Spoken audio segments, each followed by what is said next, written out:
Welcome back guys, Kidnans TV back again with another video. So ang gagawin pala natin ngayon guys ayan, magbubuga tayo dito sa guys, sa Hitachi na excavator. So ayan guys, no, urethane mole orange yung gamit ko diyan guys. Hinaluan ng konting lemon yellow. Puro urethane yung gamit ko diyan guys. So ayan guys, nag-apply na ako diyan ng unang mano na orange. So bali nung isang linggo guys ay natapos ko na yung isang unit na maliit, tapos ito yung pinakamalaking unit guys, yung kasunod. So Hitachi success pa rin to guys.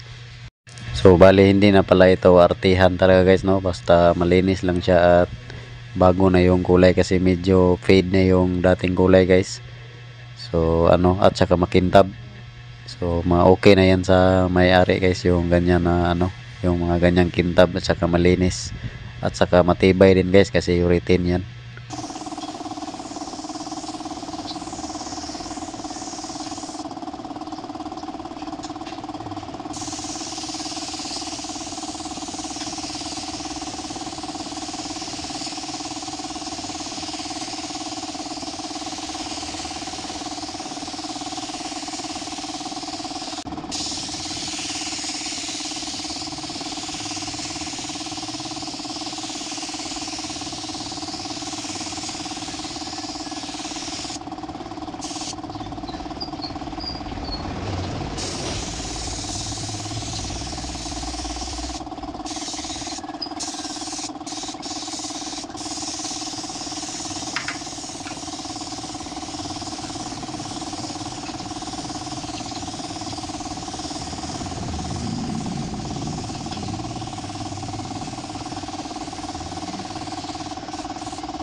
So fast forward na tayo guys, natapos ko na yung kulay orange na dalawang mano. So ayan guys, nag-apply na tayo ng urethane na top coat. So Glensen wet look yung gamit ko diyan na top coat guys, para kahit hindi na siya iba-buffing ay parang naka-buffing na din yung resulta ng kintab niya.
At ayan guys, natapos ko ng applyan ng clear top coat wet look.